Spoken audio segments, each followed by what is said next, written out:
the Age of Fission radio show with your host, Lonnie Clark.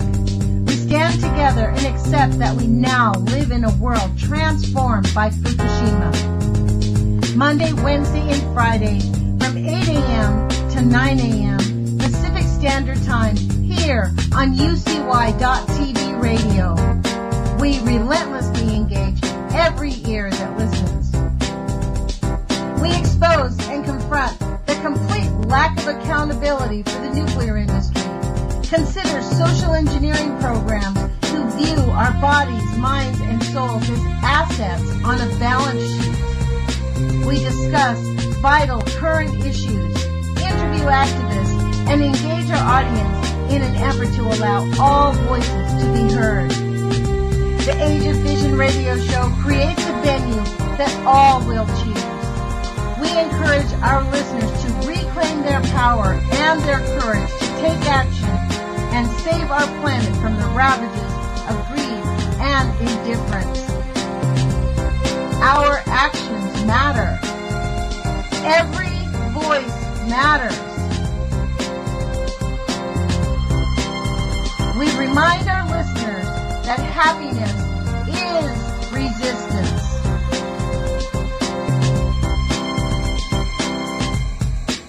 Love is greater than fear.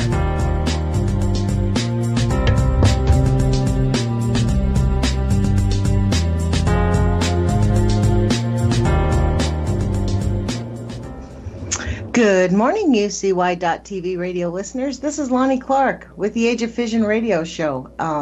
These new days are odd because I feel like I'm hardly on the radio anymore. It's 2 days a week. I guess I'm not hardly on the radio. I hope you're enjoying Jerome's podcasts because I appreciate his point of view. We really appreciate you joining us here. Today is December 11th, 2017. We're almost done with 2017. It's 8 o'clock in the morning here, and it is super foggy outside. So I don't know what it's like where you're at, but thanks for joining us. We really appreciate it. This morning we have on with us a friend of our show, Dave Parrish, who runs Operation Save the Earth. He does a weekly podcast on YouTube, which is a don't miss, called FukuFighter. So Dave, thanks for joining us. Thanks for having me again, Lonnie. It's always a pleasure. Yeah, I mean, I personally really appreciate your podcast. I do have to say that I think, what your podcasts do is they're kind of like little pep talks for people that want to stay engaged on this, and I really appreciate it. Yeah, I think, everybody needs some encouragement, and I know it's hard doing what we do. Activism is not hard. You don't choose it, it chooses you, right? So, once you're sucked into that, keeping up with it and, staying healthy about it and, doing all the right things for yourself, it's not easy, So, if my podcast is able to help a few people out and give them encouragement, I'm super happy about that. That's awesome. So, look, I want to talk to you about your website, Operation Save the Earth. Mm-hmm. It looks like you've done some recent work on it, updating it and stuff. And I have to say, the one place I know for myself, the one thing that I find the most valuable on your website is the links page. Because when I first got involved in this, part of the reason I took the direction I did is because I didn't see anybody out there. It's not like there's big advertisements of, oh, here's an anti-nuke group out here helping you. And so your Absolutely. links page has tons of links of people that are actually doing things, organizations that are doing things, YouTube resources, international connections. How did you find all these links? How did you, that was really incredible. Thanks for asking about that, Lonnie. Yeah, I mean, I like you, when I first started the journey with the Fukushima nuclear disaster in 2011, I was like, okay, Internet, show me your resources. And then I'm going to these really old anti-nuclear websites that hadn't been updated since 1998. And I was like, wow, we can do so much better than this. So that's when I really just sort of buckled down and said, okay, who's really doing the good work? Who is really focused in on this Fukushima nightmare? And I just started plucking these websites and blogs and video resources out of wherever I could. And, the ones that have kept up, are still up on the site. The ones that haven't, have we've had to take those down because they're already down themselves. No one's keeping broken links up. And, I think that's really, the number one resource that we have on our website, at least, is that link section, because it's like you said, it gives people an opportunity to go do their own research, not just from Operations Save the Earth point of view, but go just listen to some other people, other voices, other perspectives about this, because it really runs the entire spectrum. There's just so many different people from all around the world, all walks of life, doing incredible, research and things that are important to this. So, being able to compile that list and keep it up, it's I've said it before and I'll say it again, it's the most comprehensive link section you will find about the Fukushima nightmare on the web, period. It is, and actually it's not just focused on Fukushima, it's all about stopping this insane nuclear industry, because really they want us to believe that there's nobody out there. So your interest in this must be some kind of a nutter theory or something. You're not the masses of people. But my experience is most people, when they begin to understand the harm that nuclear continues to give all of us, they start to, like, for me, one of my big things that I taught, this is how I break into people. A lot of people are all obsessed with their weight, right? But one of the things Dr. John Goffman talked about repeatedly, and Arthur Taplin, was that exposure to radioactive contaminants causes your body to be diabetic and pre-diabetic, which is where most people are. And, Jerome had a guest on last week. Gosh, I forgot his name, but Jerome, he's a doctor living in Brazil. And Jerome said something about, you're an expert in low-level waste radiation. The guy's like, let's be clear. We no longer have low-level radiation on the planet after World War II's, the bombing they did post-World War II, and especially since post-Fukushima. We're beyond low level. This is why we're seeing negative effects worldwide. Oh yeah, it's a host of problems. It's not just cancer and leukemia, right? It's heart disease, it's diabetes. There's so many things linked to exposure to radiation that it's hard to keep track of it all. I don't know how doctors do it, and to be honest with you, most don't, right? If you go to your family physician and start talking about Fukushima to them, they just kind of roll their eyes. Oh, internet rumor and blah blah blah, and it's like, believe me, I have educated my family physician, and he knows exactly where I'm coming from, because my family physician, before I've had to switch doctors, actually, because this other doctor was telling my mom to just go ahead and keep eating sushi. I'm like, really? Is that what you're saying, Mr. Physician? Because we don't have to pay you anymore.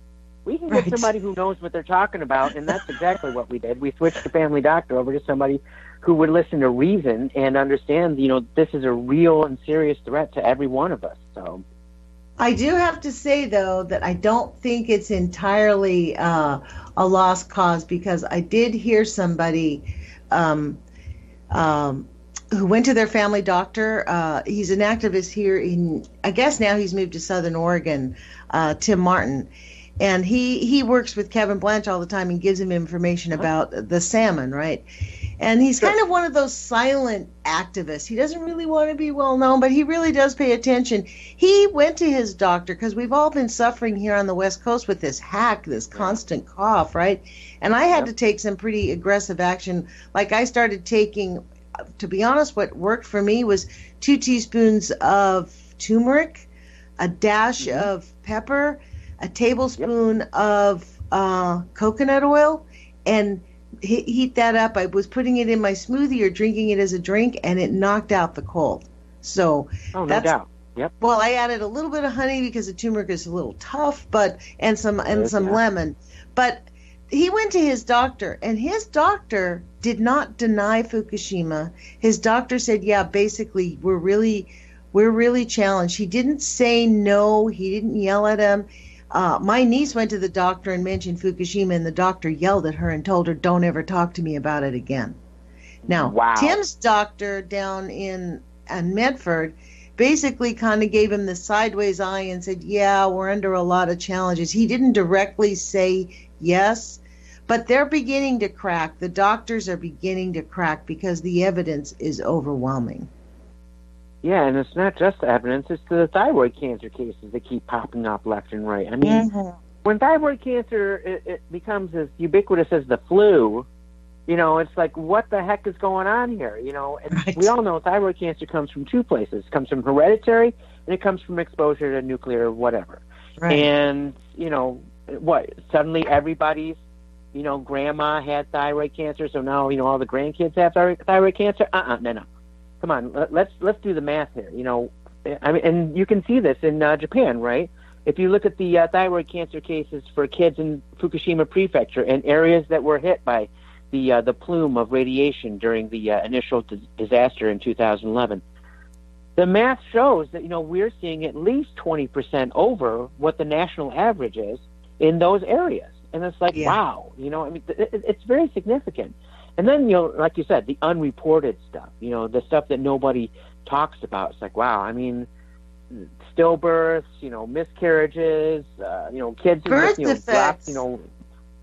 Just the birth defects. I made a funny little video. I deleted all the negative comments, but it wasn't super scientific. But basically what I did was I went to a map of all the nuclear power plants, and then I got a map on the CDC, they map where the child disabilities are, right?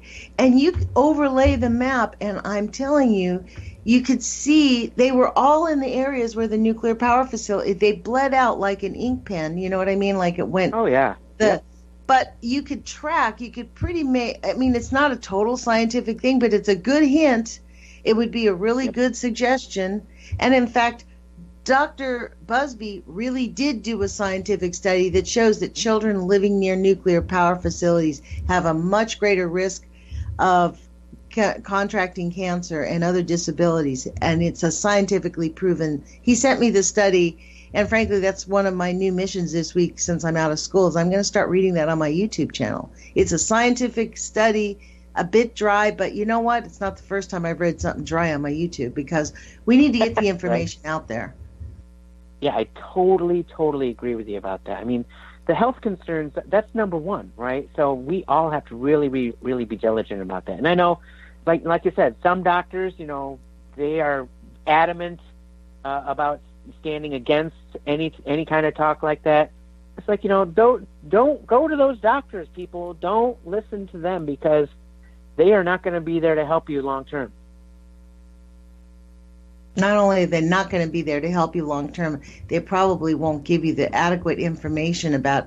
They probably know nothing. There are actually things we can do to protect ourselves from these contaminants, like I did. Take turmeric. Take high levels of vitamin C. Make sure you get enough vitamin C. Eat your greens. It matters. Eating vegetables matter. Simple things that we can do. And avoid eating chemicals and pesticides, which basically means you're not going to go through fast food places very often. Right. In America, we're kind of addicted to it, so people are like, oh, God, I got to have it. Okay, don't beat yourself up, but don't eat it twice a week. Eat it once a month if you have to, or once every 3 months if you can. You know what I mean? Or once a year, and then eventually you'll after a while, that stuff starts to look disgusting to you. So... That is true. You are what you eat, and that's absolute truth. And the thing is, if we all can, just take the opportunity to make these little tiny changes in our lifestyle, like you said, watch where you eat, watch what you eat, and also be aware of where your food comes from. Do people check their packages when they're out shopping? And see where the point of origin of their meat or any of their products come from. Well, there's a great app. I don't know if you use it, but it's called Buycott. It's free. Yep. Buycott.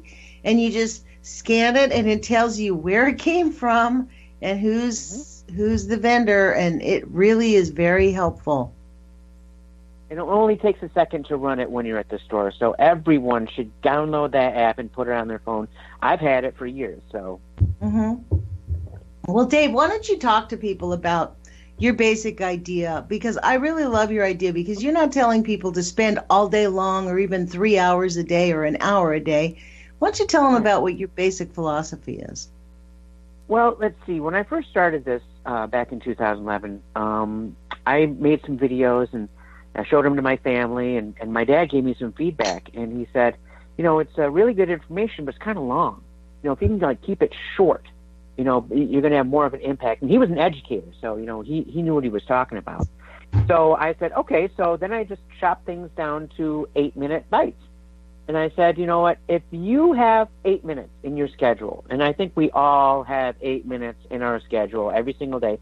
I mean, guys, we have 1,440 minutes every single day to get into whatever kind of trouble we're going to get into, right? So if you can schedule yourself, just put it in your calendar, put it on your phone, put it wherever it's handy, 8 minutes. This is your superhero time. You put on the cape, you put on the boots, you go beat up bad guys for 8 minutes. And then you go back to your normal life. How hard is it to go on a website, say, this is a cool link, I'm going to share this information with my friends and family, and I'm going to do it on one of my social media platforms. It only takes 8 minutes or less to be able to do that every single day. And if you did that every day, not only would you be educating yourself and your loved ones, but you'd also be feeding the algorithms to the Google spiders and everything, and they would have to start cataloging Fukushima news, Fukushima radiation, Fukushima nuclear disaster. And why do people know about Fukushima now today? Because we have been diligent about it this whole time. Everyone puts in the time every single day. FukuFighters all around the world are doing this. And some people are doing it for longer than 8 minutes. For the people who do that, bless them and thank them for all of their hard work and diligence. Some people do it for, less than 8 minutes, but they still show up. Great. It doesn't matter to me how much time you put in. You just got to show up and do it. Mm-hmm.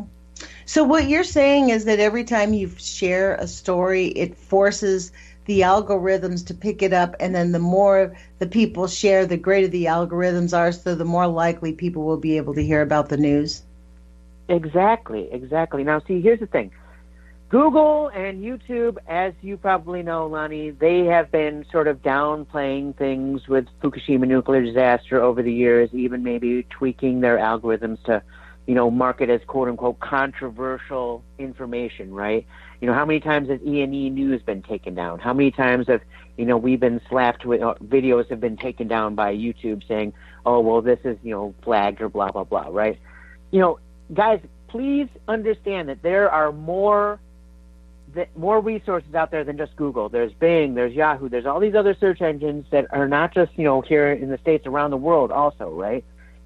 They all have to pick up the data, because once you create and share content on the web, the spiders have to go and get it, okay? What the spiders do with the data once they get it, they're supposed to be able to put it in the algorithm and make it part of the greater collective whole.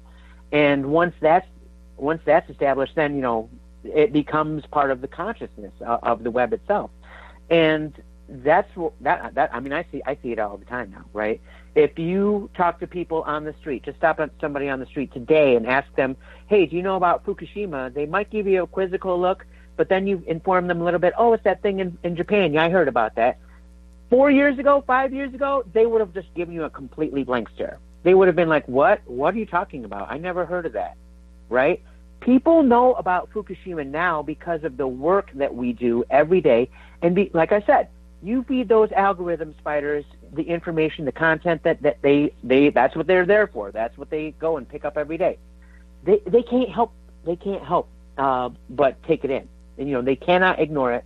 And, no matter, whatever the propagandists will have you believe, we have momentum. We're the ones that are writing the narrative going forward on this. So, I just think, if people really understood the power that they hold in their hands every day with their smartphones, the ability to literally reach anyone around the world instantaneously with data, good data, about what's going on in their world, wow.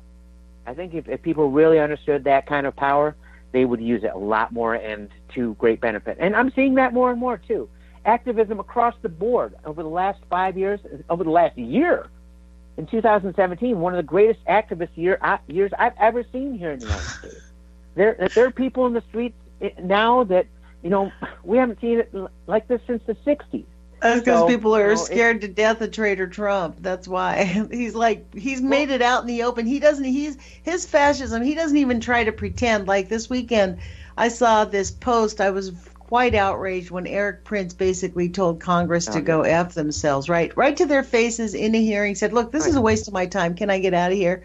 And I read that Obama gave him a $9 billion contract for the war on drugs, a no-bid contract from Obama.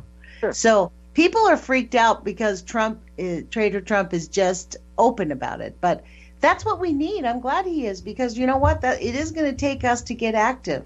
And the other thing is, don't take it for granted that you on my YouTube subscription this morning when I was logging in to check in on everything, I saw that.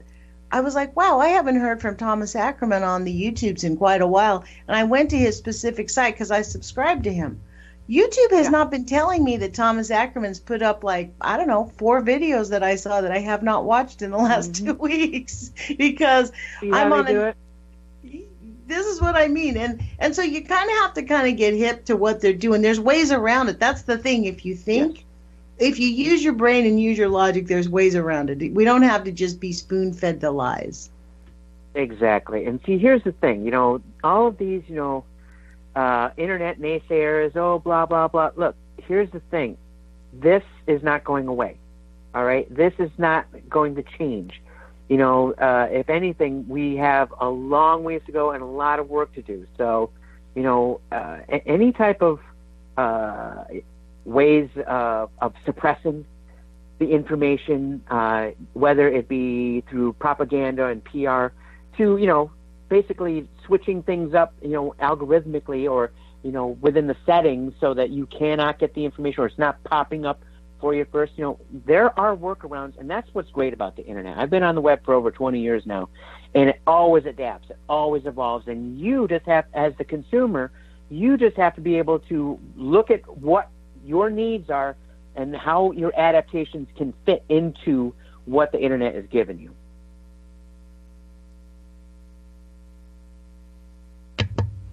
Dave, I have a question to ask you about your website. Sure. On Operation Save the Earth, you have a 4-step plan. 1, 2, 3, 4, right? 4 steps. Yep. But this is completely non sequitur. But I want to ask you about why you picked that symbol, because it was funny. 1, 2, 3, 4. It doesn't go clockwise; it goes counterclockwise. Was that intentional to set the clock back? That's a good way of looking at it. That's what I thought Lonnie, when I saw it. So I just thought. Thanks for asking about that. I did that say it was graphic is something I came up with very early on during the process. Basically, what I wanted to do was create a medicine wheel.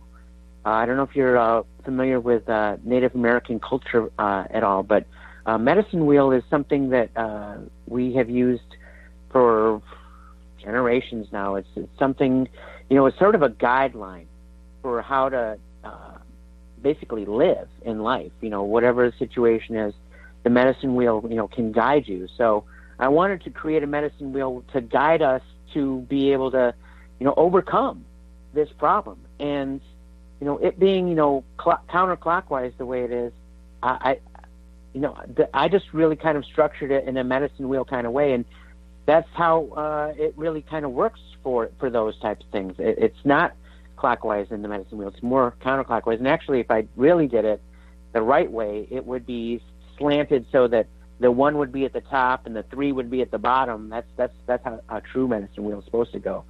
So yeah, I mean, it is kind of a different sort of symbol, and I wanted people to really kind of see it for what it is. And there's and the color scheme of that is very specific. The 1 is based on the Japanese flag. The colors of the flag are right there to educate yourself with.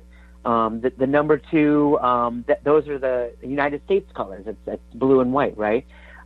Because, we have to evacuate Fukushima out, and that's our job. We have to be able to take that responsibility because GE, was the one who, came up with the schematics for that plant. So, we are responsible for the well-being of the people of Japan just as much as the government is there. And the number 3 is blue and green. I gave it those colors for the ocean, which has been most impacted by this disaster. And I knew, early on, it's like once I heard that there was quadrillions of becquerels of various radionuclides released in the Pacific Ocean in 2011, I was like, well, that's going to be the real linchpin right there. If we don't take care of the ocean, that's it. The whole food chain is going to collapse on us, and that's bearing itself out today. And the last one, for step 4, it's purple and gold, and to me, that's championship colors right there. Royalty and victory. So, and what is step 4? Nuclear power is over. It's the only one that's a declarative statement in the 4-step plan. And man, that's probably where we've made our most headway. The nuclear power industry is literally in a tailspin. General Electric is selling off stock left and right, and basically, what I heard they're laying off like 12,000 energy workers over the next year. And it's like, man, the writing's not just on the wall is coming down when it comes to nuclear energy. No matter what type of subsidies, no matter what type of, sweetheart deals that, whichever administration is pitching for it, people don't want that crap anymore. What the nuclear power industry hasn't figured out is like, we understand, the lay people understand the concept of 3 strikes, you're out.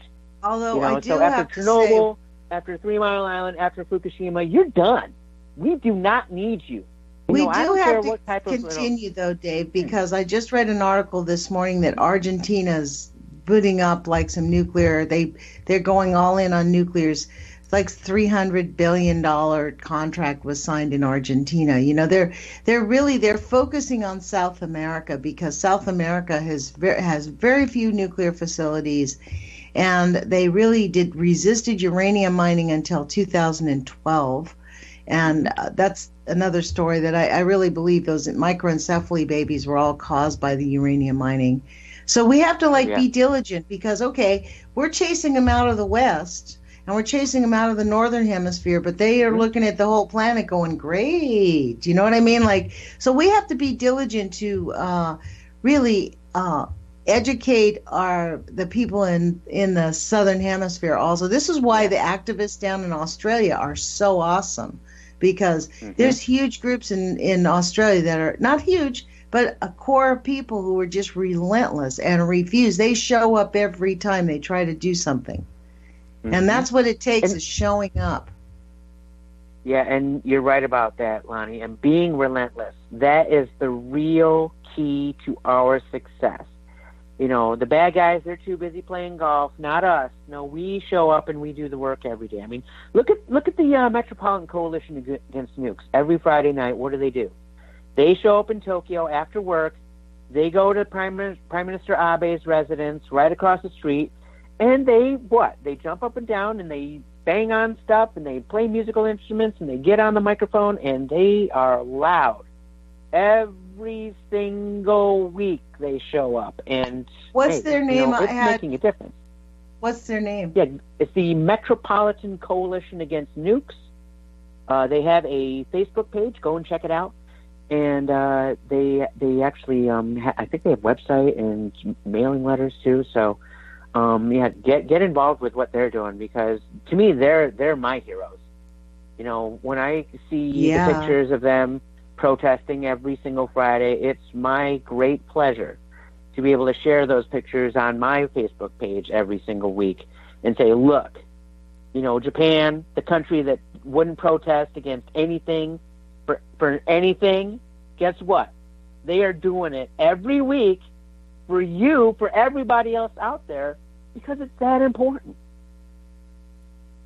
Dave, let me ask you about this. How does that affect the secrecy laws there? Do they get into trouble? Do they get arrested? Or what happens with them?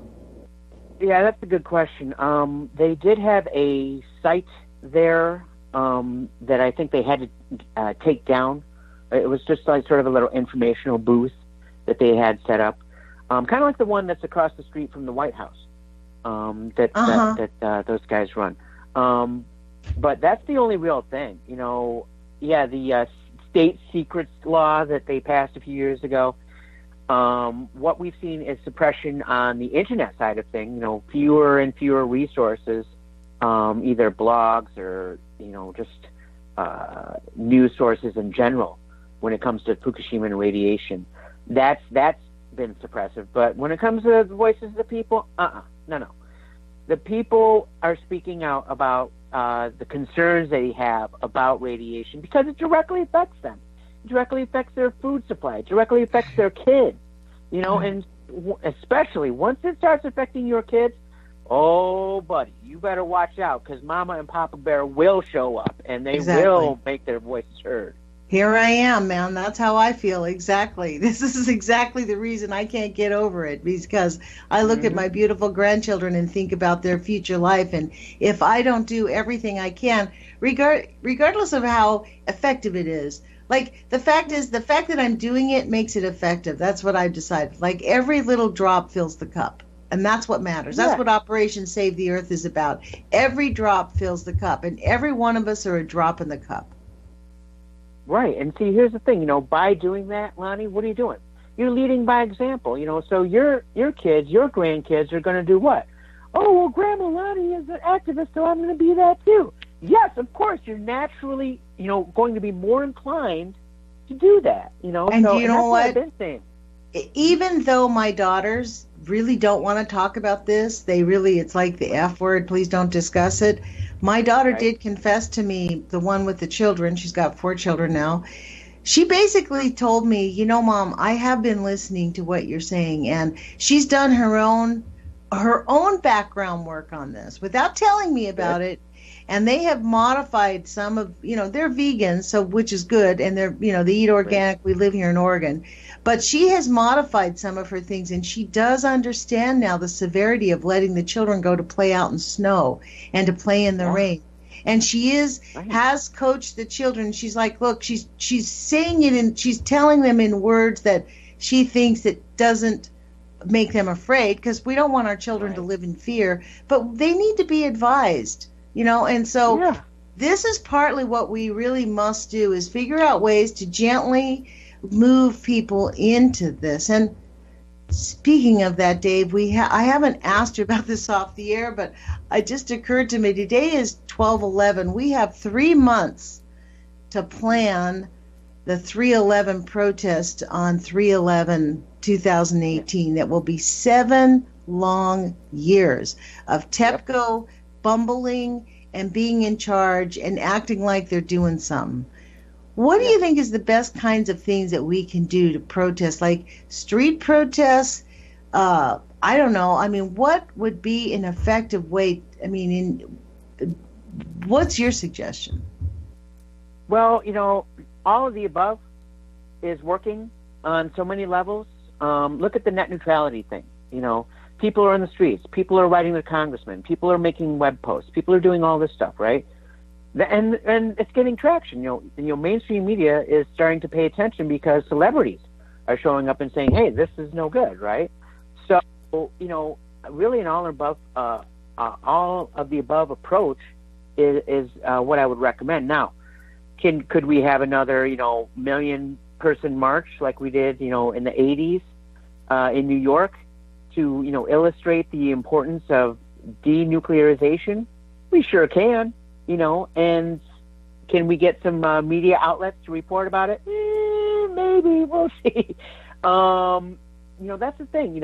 As long as the media is controlled by the corporate sponsors, and the corporate sponsors include Exelon and GE and, all these other nuclear providers, they're not going to be apt to spread the word about, what the anti-nuclears are doing, right?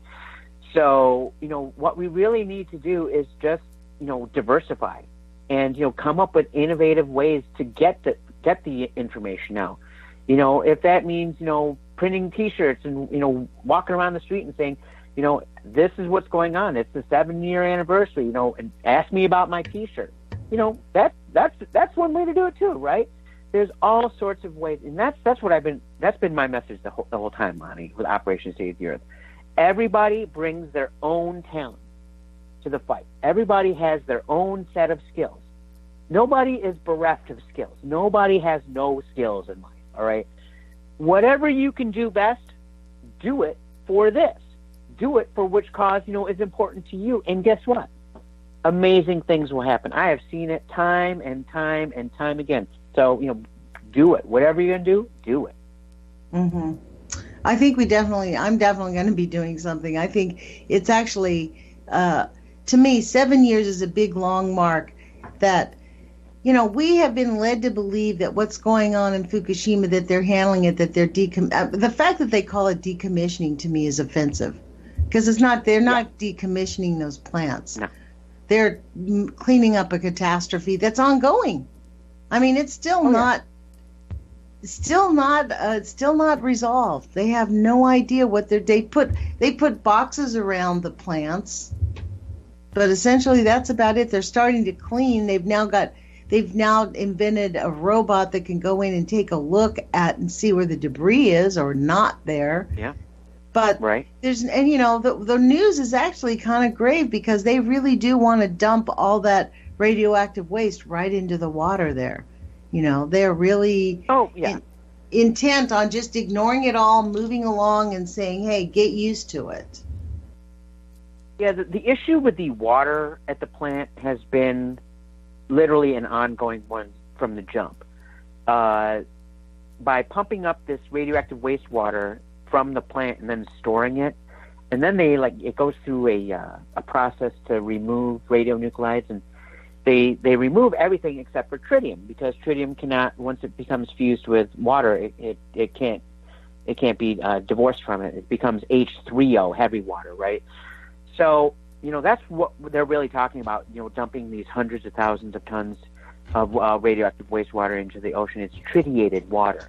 Now the thing is, their argument, TEPCO's argument, the IAEA's argument, so forth, NRA, they're like, well, it's just heavy water, and blah blah blah. Half-life is nothing, and da da da.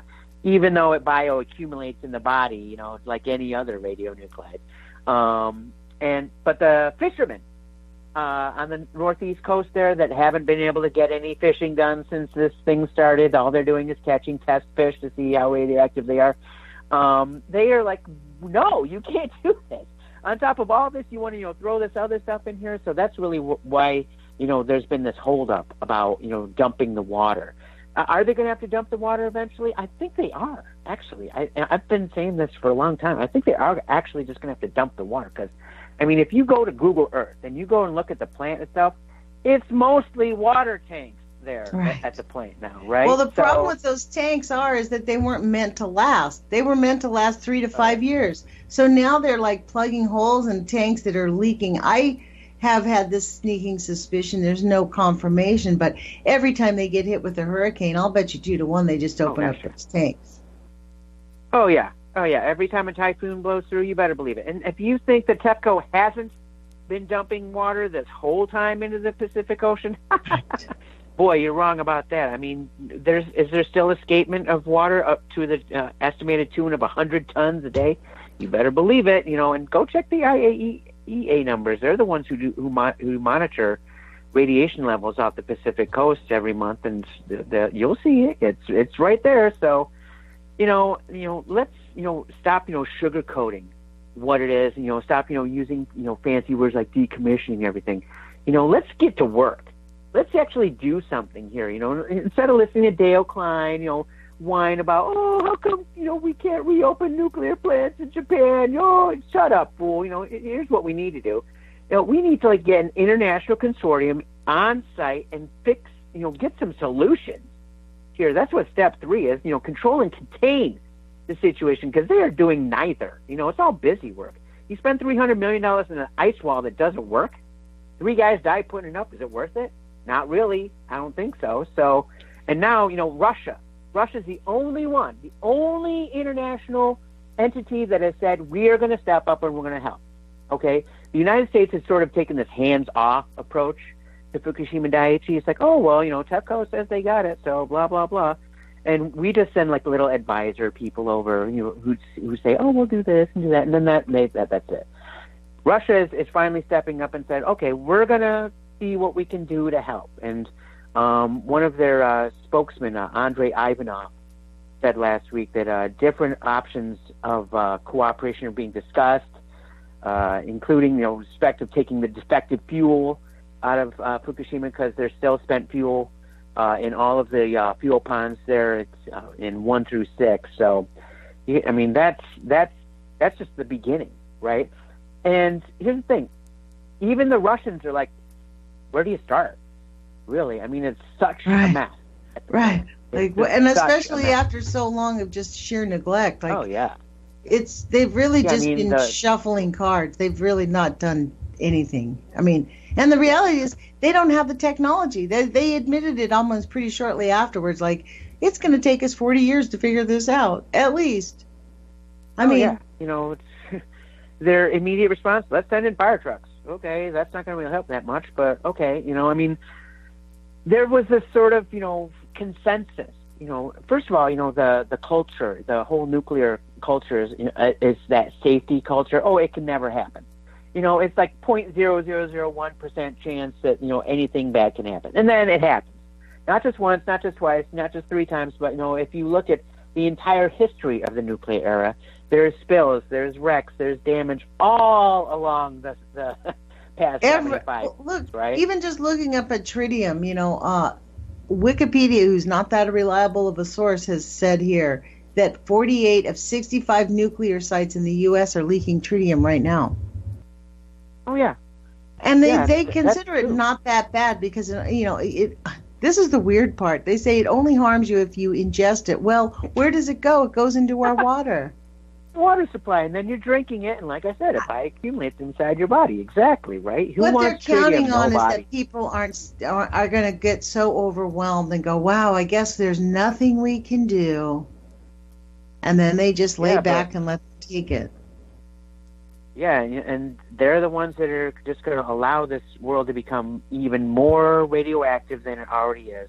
I mean, it's going to get worse and worse and worse over time instead of better.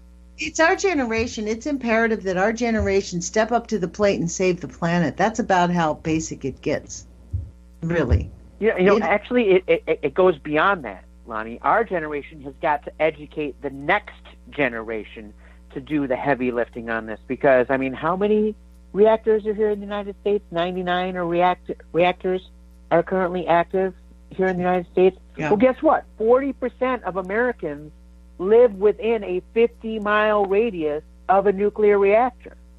40% of Americans. Okay, so that means there's a pretty good chance that one of your listeners out there is going, hey, you know, maybe I live close to one. Yeah, you better believe you do, homie, because, you know, that water you're drinking, like you said, how much tritium does it have in it? Are you testing it at home? Probably not, right? Me, myself, I only drink distilled water. We have a distiller here at the house, and what I have in my water is H2O. That is it.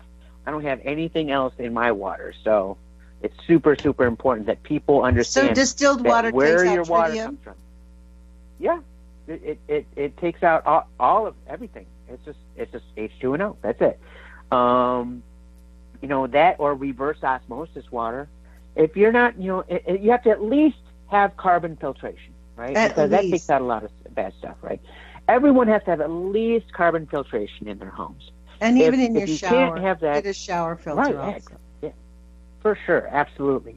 Like I said, if you don't have that, then please consider reverse osmosis or distilled water for your drinking water for all of your water needs, because it's that important. Remember how we talked about, you know, earlier in the hour, you know, you are what you eat? You know, that's just as true for the water that you drink, and just as true for anything, you know, the water based that you have after that, you know. So you really got to be conscious of that. Yeah, and this is the thing, we can't give up. This is why I like your website. It's about us facing the reality, understanding what we have to do, and then deciding that there's more to life than just being focused on dealing with these catastrophes. There's a lot more to do. This is why I like what you say. It takes 8 minutes a day. All it takes is if everybody put in 8 minutes a day, we could actually really create a sea change. It doesn't take a lot of effort, but it requires all of us to do it. I mean, that's the thing. It's not just going to be, Donna Gilmore was like, look, I created my page so people could use it. I don't want to be the only one out here doing it. Right. Absolutely. Because it's true. You can't just rely on the people who have a lot of time that can deal with this, or who have made it their career to be facing these issues. The reason they're facing these issues, and this is in fact why I can't get a lot of the activists that have made it their career, is they're busy. They are lobbying Congress. They are listening to the NRC. They are doing things that are actually affecting things. But the public pressure, the public has no idea how strong the pressure that we can put on them can make a difference in the response from the governments. Oh, absolutely. It's like I said earlier, the structural parts of the government, they still work. Remember this, Lonnie? Last year, we had a Republican Congress, a Republican president, and judicial system that's dominated by conservatives, and y'all still couldn't get that health care bill passed twice. Why? Because people got on the phone, went to their congressman's office, and said, "You are not taking away my benefits." It worked, didn't it? You had majority Congress, and they still couldn't get it done. Why? Because people stood up and they did the work, and everyone can do it. That's the beauty of the 8 minutes, right? Look, Lonnie. Spider-Man isn't Spider-Man 24 hours a day, right? He's got a job, he's got a girlfriend, he's got responsibilities. But when he puts that suit on and goes and beats up the bad guys, only takes him about 8 minutes to do it. He gets a couple quips in, and then he does his job, right? Hands off the bad guys to the cops, goes back to his life, goes back to his girlfriend, goes back to his responsibilities. That's all I'm saying with the 8 minutes. You too out there can do that. You just got to put it in the schedule. You got to make it a priority for yourself. With great power comes great responsibility, and that great power is in your hand. You got a cell phone, use it. Why don't you tell people what your 4 steps are? Sure, the 4 steps, real simple, right? When the disaster first began, I was like, we need a plan. Can somebody come up with a plan here? Because we ain't got one, right? So I just came up with the most basic, fire safety plan you can come up with, right? Ring, ring, ring, there's a fire.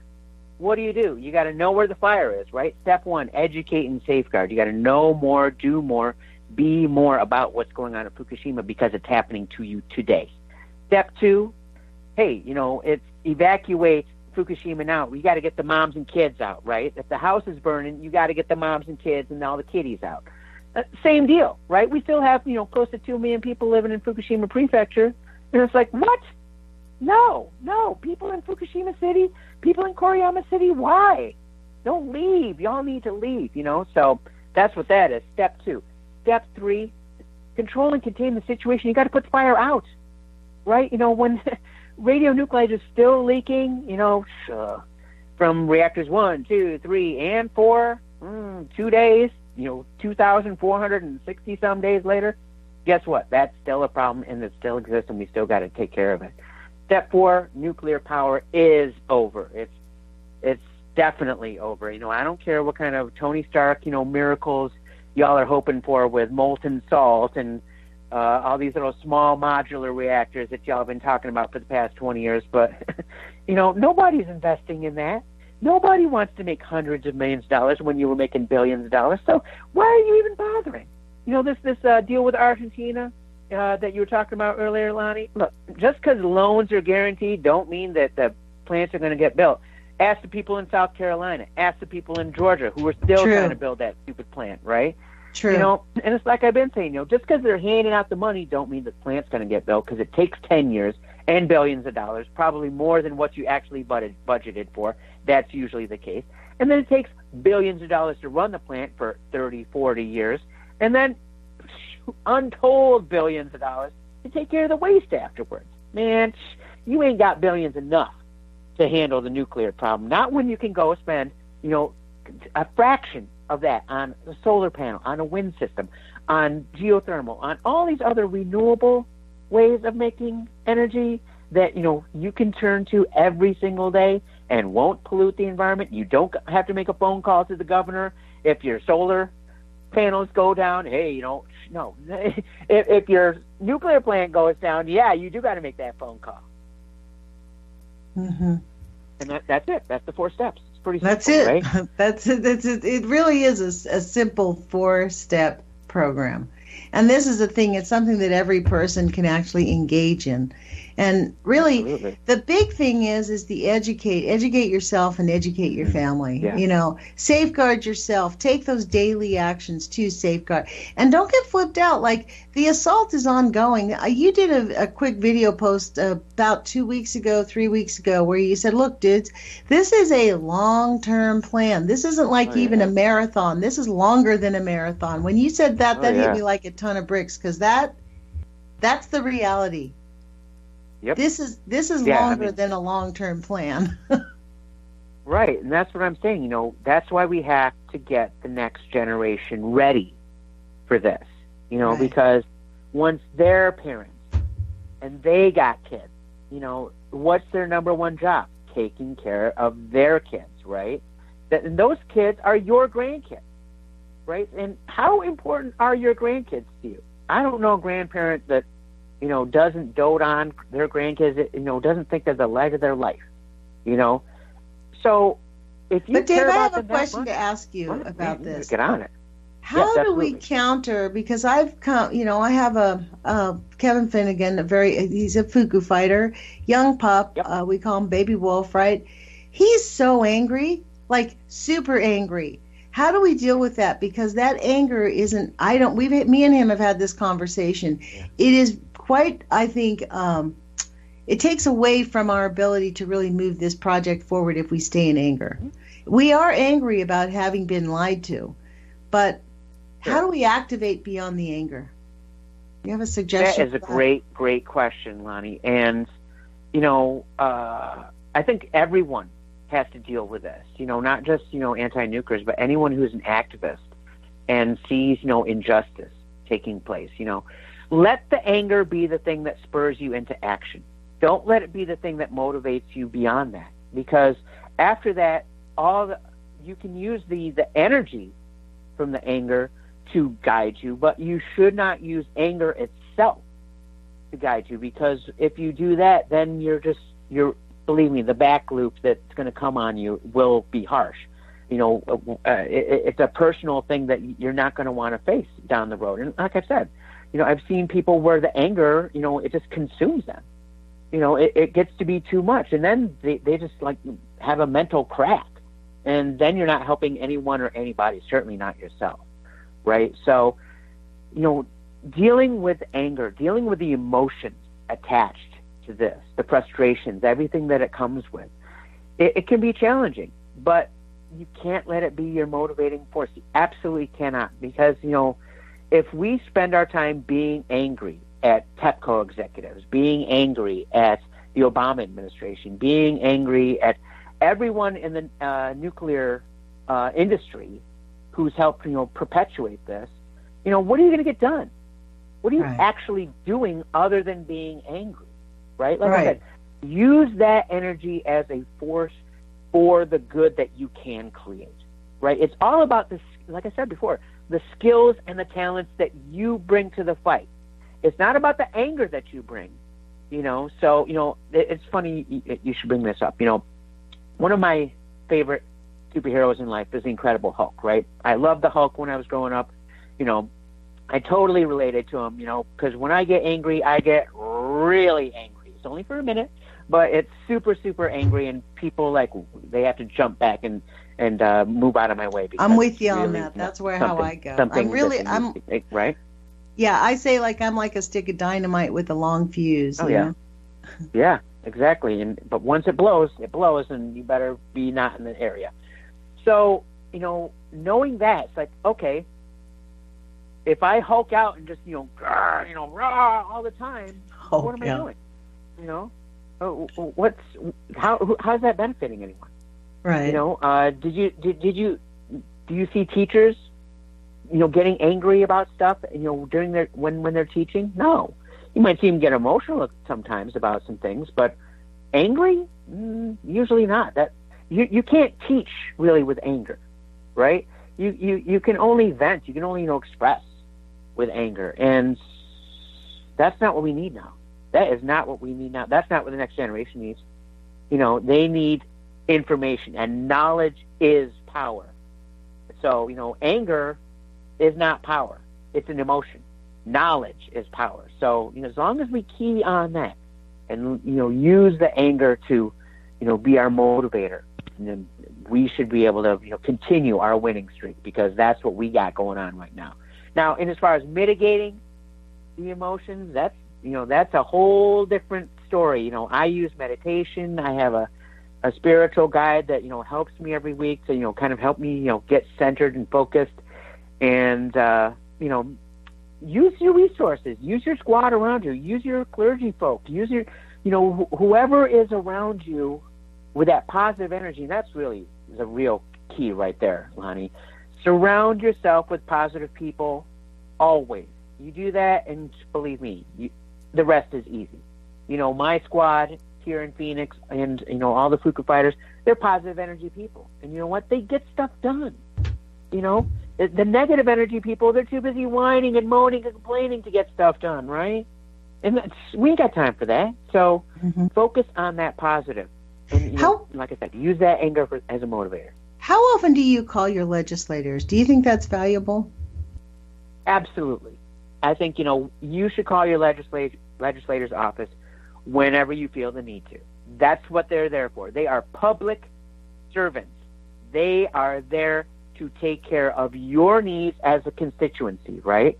So if they're out doing a town hall meeting, go show up. If they're out at an event, go show up. If they're not in their office, call and talk to their people. Absolutely. Send letters, send emails. Don't let up on them, okay? Because as you can see, they're human too. How many people have had to step down in the last week, because of this, that, or the other thing? And it's like, why? Because pressure from within, pressure from without. They have to respond to pressure. That's their job, right? So if you put the pressure on, no matter what it is, guess what? Results, it shows up. Dave, this has been really awesome. I have to say, I hope that you'll come back again, because I think it's important for us to, keep propping each other up, because this, as you say, this is a long term. I mean, it's multifaceted. We have to keep our energies up. We need to continue to educate ourselves to figure out what's real, what's not real, because there's a lot of misinformation being dished out by the nuclear industry to get us off track. And there is a lot of misinformation by people with good intentions that haven't done their homework. And then we have to help mitigate the negative effects on our own body. So it's kind of, as we say, being a FukuFighter is almost like a lifestyle. But I don't think we've come into this voluntarily, but it is our duty and our obligation. So I want to thank you for joining us, man. This has been totally awesome. It's my pleasure, Lonnie. And just remember, listeners, Fuku, the word Fuku in Japanese means a lot of different things, but one of the things it means is good fortune. And that's what the FukuFighters do, is we create our own good fortune by doing the good work every single day, every single week, every single year since this thing began. That's awesome, Dave. I did not know that. So please go to OperationSaveTheEarth.com, Dave. Yep. Okay, and put your courage feet on, you guys. Take action. You can do it. We can all join forces, and we can save our planet. Talk to you guys tomorrow.